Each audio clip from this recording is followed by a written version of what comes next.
नमस्कार श्रोते मित्र हो. कथारस सादर करत आहे ज्येष्ठ साहित्यिक श्री ना पेंडसे लिखित कादंबरी रथचक्र, प्रकरण 29. बांतिनीच्या खोलीत ती एकटीच बसली होती. समोरच्या खुंटीवर थोरलीच्या अस्थी टांगलेल्या होत्या. 24 तासांपूर्वी त्यांच्या भोवती जर्जर झाले स्नायू, मांस, रक्त लटकलं होतं. थोरलीच्या अनेक आठवणींनी तिचं मन भरून आलं. ती भित्री होती. धाकट्या दिरांच्या मुलाकडे तिचा अधिक ओढा होता. आपली सोन्याची अंगठी तिने धाकट्या दिराला देण्याकरता लखनौवाल्याकडे दिली. घरात त्यावरून कुजबुजही झाली. तिलाही त्याचं आश्चर्य वाटलं. नवऱ्याच्या पायावर डोकं आणि धाकट्याच्या बोटात अंगठी हा व्यवहार तिलाही उलगडेना. पण तिच्या दृष्टीनं थोरलीला सार माफ होतं.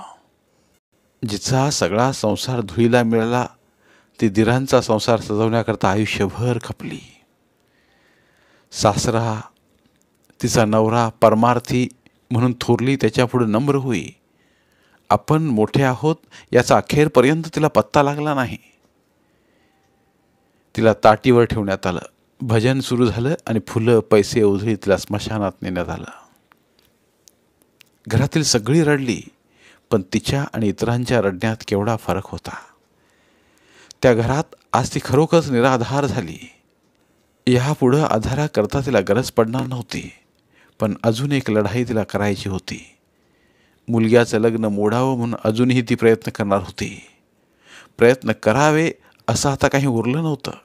तरी ते विचार तिच्या डोक्यात खेळत होते. कोणी सांगावं, थोरलीनं मदत केलीही असती. त्या अस्थी पाहताना तिच्या मनात विचार आला. पिंड ठेवताच कावळा शिवला. घरात सगळ्यांच्या तोंडी तोच एक विषय होता. दुसऱ्या दिवशी नवरा तीर्थयात्रेला गेला. जुलाबानंतर पोट रिकाम व्हावं तशी घराची अवस्था झाली होती. ती अजूनही झोपाळ्यावर बसून होती. तिला शुद्ध करून घेणार होते. त्याचं पुढं काय झालं तिला कळलं नाही. शुद्ध करणार म्हणजे करणार काय तेही तिला कळत नव्हतं. जावा अजूनही तिच्याजवळ बोलत नव्हत्या. त्यांच्या संयमाचं तिला कौतुक वाटलं. आता वास्तविक त्यांना 10 दिशा मोकळ्या होत्या. त्या काही बोलल्या तरी चालण्यासारखं होतं. तिच्याकडून उत्तर मिळालं नसतं. तिची रग जिरली असं नव्हतं, पण ती स्वतःच्याच काळजीत होती. 15 दिवसांपूर्वी तिला फीट आली तेव्हापासून तिचं डोकं सरभरीत झालं. कानातून कसले तरी आवाज येत. आपल्याला फीट येईल की काय अशी तिला भीती वाटे. अशा परिस्थितीत जावांची भांडायचा प्रसंग येत नव्हता.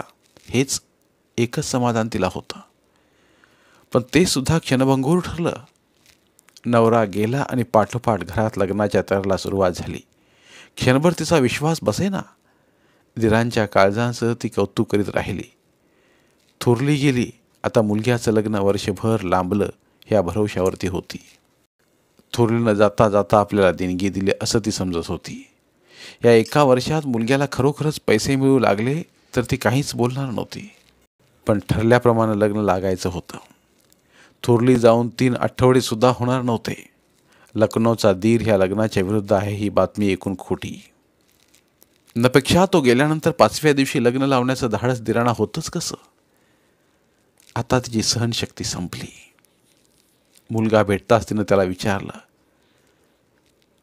गुरुवारी तुझं लग्न आहे असं ऐकते.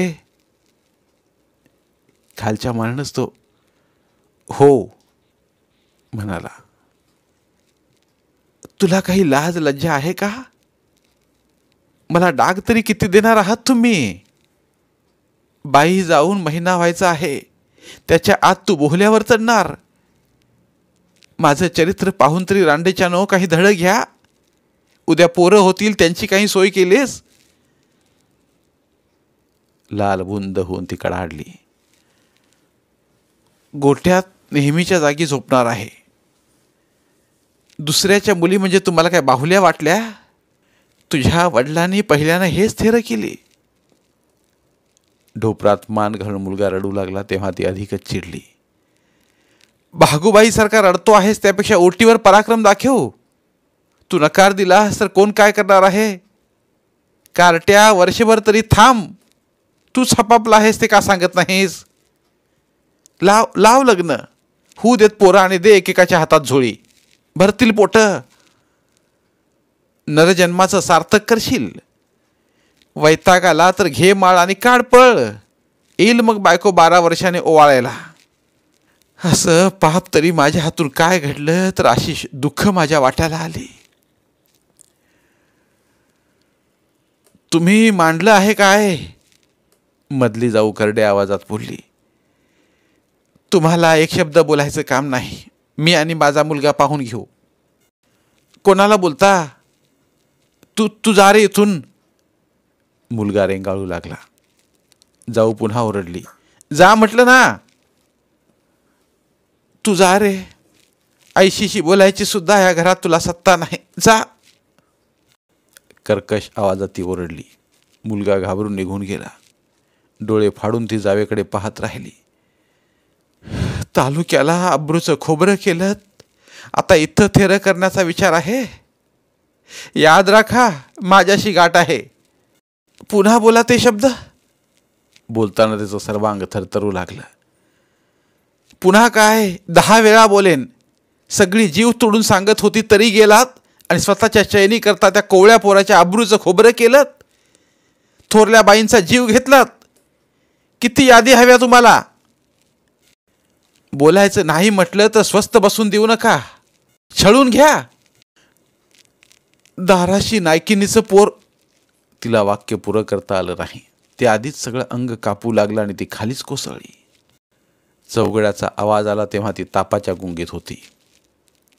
दारावर राखणीला मोलकरीण बसली आहे याचा तिला पत्ता नव्हता. तिच्यावर पाळत ठेवण्याची वास्तविक गरज नव्हती. फिट आली त्यानंतर तिला ताप येऊ लागला. तो अजून जात नव्हता. लग्नानंतर 3 दिवसांनी ती शुद्धीवर आली. तिनं पाणी मागितलं. पाणी पिता पिता तिची नजर सुनेकडे गेली आणि ती दचकलीच. कोण तू? धसक्यानं तिनं विचारलं. पाठोपाठ हिरव्या चुड्यांकडे तिचं लक्ष गेलं. तुझा कळ आल्यागत चेहरा करून ती म्हणाली. पाण्याचं भांडं खाली ठेवून सून जाऊ लागली. दरवाजापर्यंत ती गेली. तिनं तिला परत बोलावलं. नाव काय ठेवली? सत्यभामा. ती पुटपुटली आणि नमस्कार करायला वाकली. सुपारी एवढ्या तिच्या आंबाड्यातील अग्रफूल तिच्या दृष्टीस पडलं. दागिने काय घातली? गोट, पाटल्या, गळेसरी, अग्रफूल आणि बुगड्या. कोऱ्या आहेत का? हो. दाखवायला आण पाहू.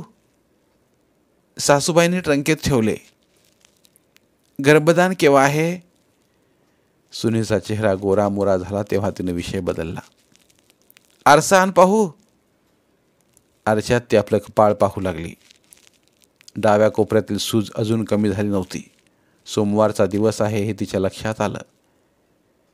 बाईंना जाऊन आज 3 आठवडे झाले.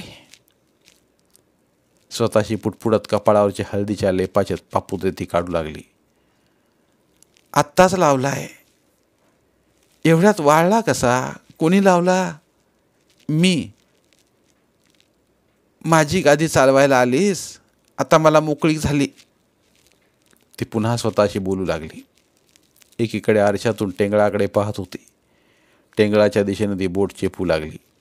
हळदीचा लेप ओला झाला आणि ठणका बसला तेव्हा ती थांबली. दुखण्यातून आपण उठू नये अशी तिची इच्छा होती. पण 4 दिवसांनी ती चांगली बरी झाली. काठी टेकीत परसाकडे जाऊ लागली. आपल्याला वेडाचे झटके येत असावेत असं तिच्या मनानं घेतलं होतं. आग्रात गेली की भोप्याच्या झाडांशी विचार करत उभी राही. कुठल्या झाडाशी मुलगा बेलाची पानं मोजीत बसला होता ते आठवण्याचा प्रयत्न करी. त्या दिवशी त्याचा वेळी शोध लागता तर दिराची भेट झाली असती. शिक्षणाची व्यवस्था त्यानं केली असती आणि पुढचं रामायण टळलं असतं असं तिला वाटे. दोन्ही मुलांच्या लढाया आपण कशा हरलो याचा विचार करीत ती बसे आणि मुलगी हात धरून तिला घरी नेई. थोटी आपल्यावर चिडले असं तिनं ऐकलं होतं. थोटीचं ऐकलं नाही म्हणून असं झालं असं थोटी गावभर सांगत होती. थोटीचं रागावनं तिनं मनावर घेतलं नाही. पण काकांना सुद्धा आपलं वागणं पसंत नाही हे कळलं तेव्हा तिला वाईट वाटलं.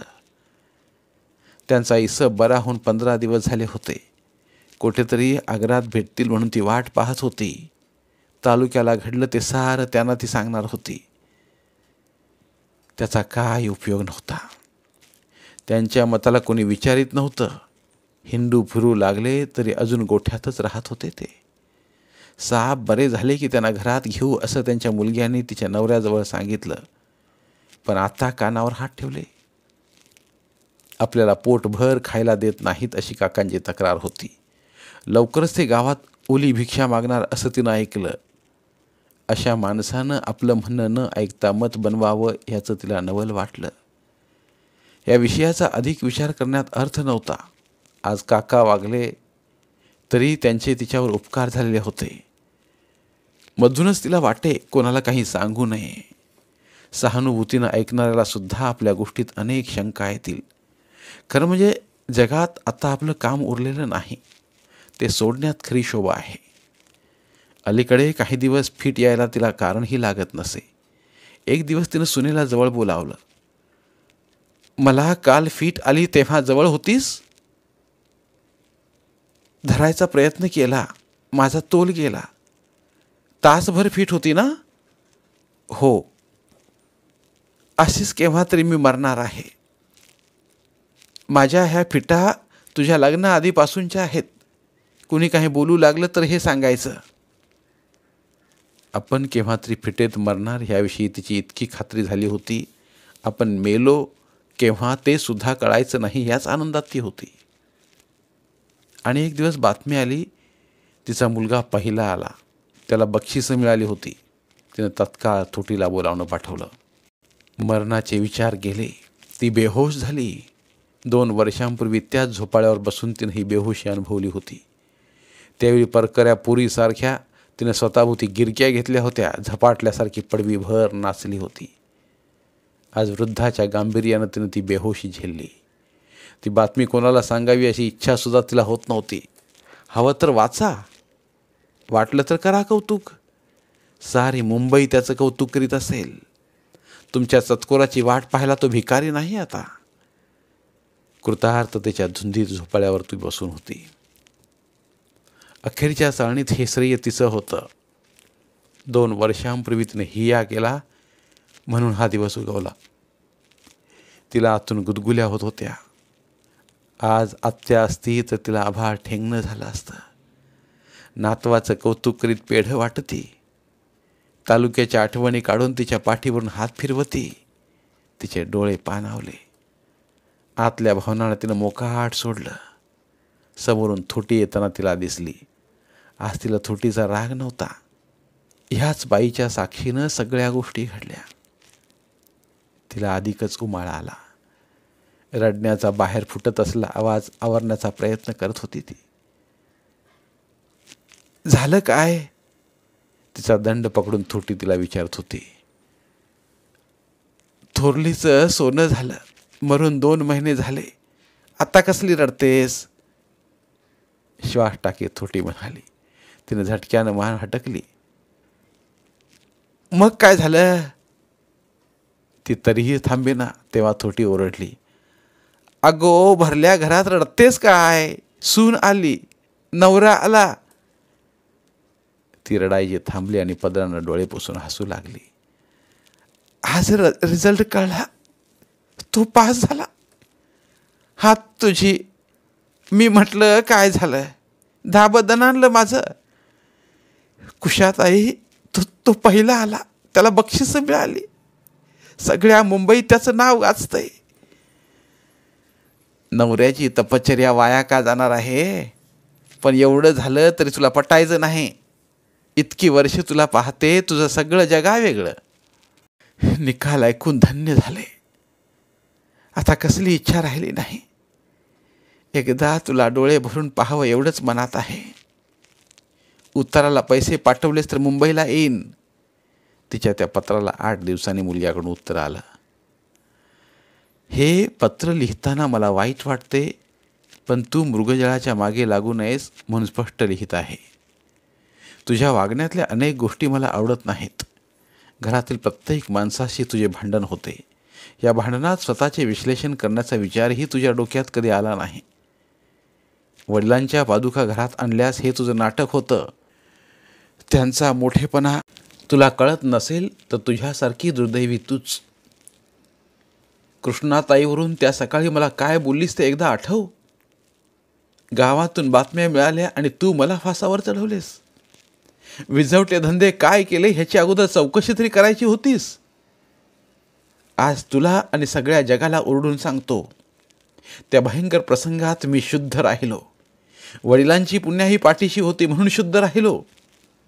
मी वारावर जेवायला तयार होतो त्याला तू विरोध केलास आणि अखेरीस तुम्हाला 2 वेळची पंचायत पडू नये म्हणून कृष्णाताईकडे जावे लागले. रागाच्या भरात बोलले असशील, पण मला काय वाटले असेल. माझ्या पाठीशी उभी राहशील या आशेवर मी होतो. तू दगा दिलास. वास्तविक घरच्या शिव्या खाऊन तू मला तालुक्याला आणलेस म्हणून हे दिवस दिसत आहेत. तू काढलेल्या खस्ता मला दिसत आहेत. तुझे ते उपकार मी विसरणार नाही.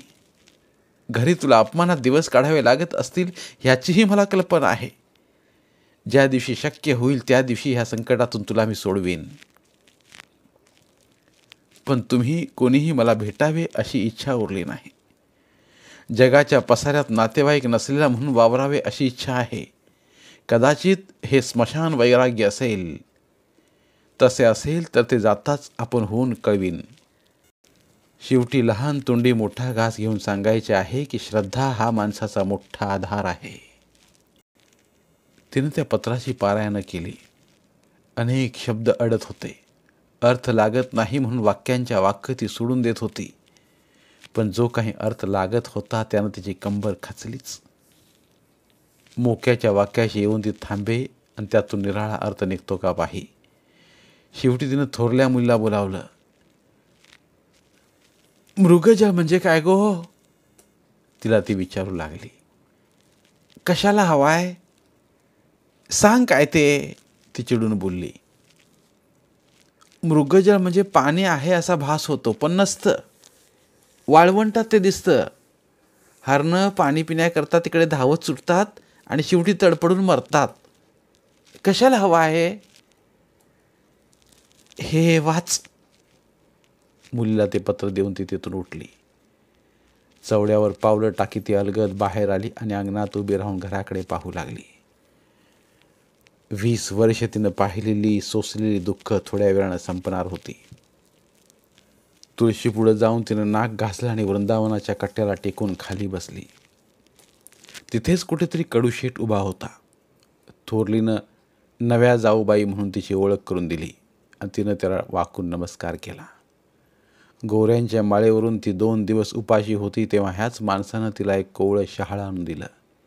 ती घेईना तेव्हा उपासाला चालतं म्हणून सांगू लागला. त्या घरातले सुखाचे दिवस तिला आठवले. त्यानंतरच्या घटनांचं स्मरण होताच ती चकित झाली. एका क्षुद्र आयुष्यात केवढाले उत्पात. जावा तिचं कौतुक करीत होत्या. फार दिवस ते सुख तिला लाभलं नाही. असं का झालं याचा विचार करायला तिला आता फुरसत नव्हती. तिनं आकाशाकडे नजर टाकली. चंद्र पश्चिमेकडे कल्ला होता. वाजले तरी किती? पक्ष्यांची किलबिलसुद्धा ऐकू येत नव्हती. घराला एक प्रदक्षिणा घालून विहिरीवर जावं असं तिच्या मनात आलं. गोठ्याच्या दिशेनं ती वळली आणि कोपऱ्यावर येताच थबकली. 2 वर्षापूर्वी तिचा धाकटा मुलगा त्या ठिकाणी दिनवाना बसला होता. थोरला लखनौवाल्याची नक्कल करीत होता. पुढं होऊन तिनं गोठ्यात नजर टाकली. तिचा मुलगा खरोखरच आपल्या नेहमीच्या जागी गाढ झोपला होता. तिला त्याची दया आली. हातात होतं ते केलं नाही. आता वेगळं अंथरूण घालून काय होणार? त्याला जाऊन सांगावं असं तिच्या मनात आलं. त्या पोरीचा तडफडात कशाला करतो आहेस? मुकाट्यानं आता झोप. बेतानं वाघ म्हणजे झालं. ती प्रदक्षिणा घालायचं विसरली. पुन्हा तुळशी वृंदावनाशी आली आणि घराकडे पाहत राहिली. काय या घरानं आपलं भलं केलं तर आपला जीव असा घुटमळतो आहे तिला कळेना.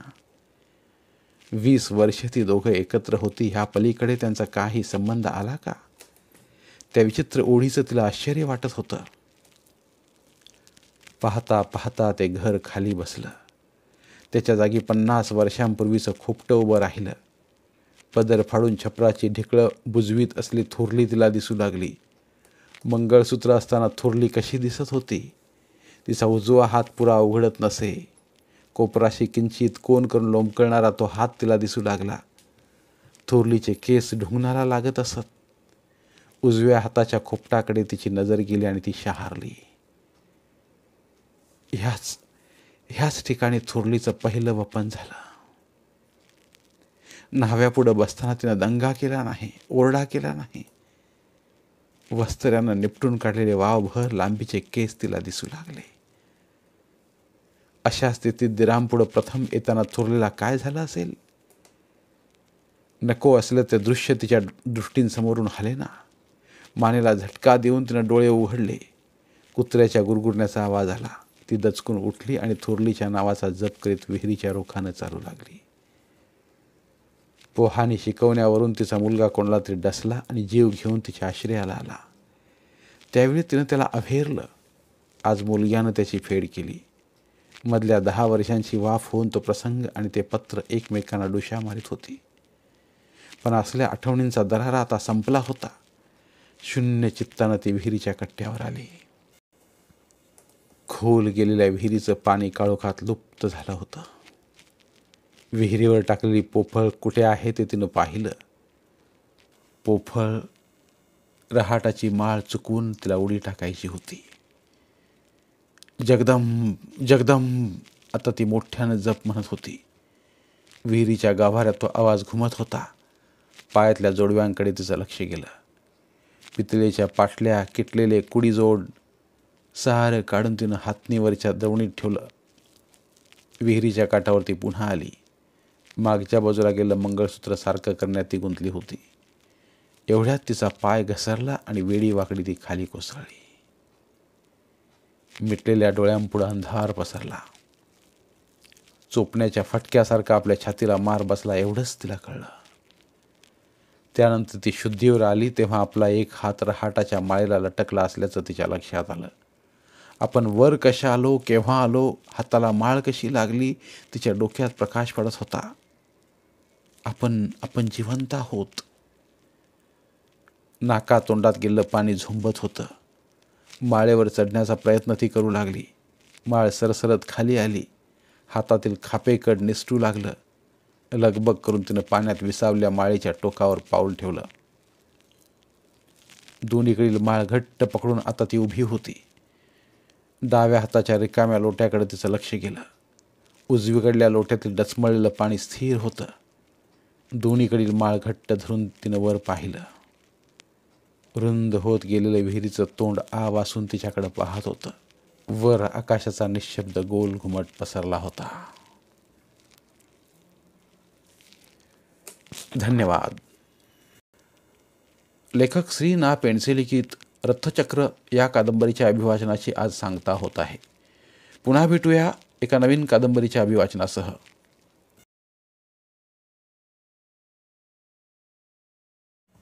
धन्यवाद. कथाकथन अभिवाचनात हवी भावभावनांच्या नवरसांची जोड मराठी बोलती पुस्तकात केवळ यासाठीच नाही कथारसाला तोड. मराठी साहित्यावर प्रेम करणाऱ्या सर्व मराठी साहित्य रसिकांनी आमचं कथारस हे चॅनल सबस्क्राईब करावं व भरपूर कथा कादंबऱ्यांचा आस्वाद घ्यावा. धन्यवाद.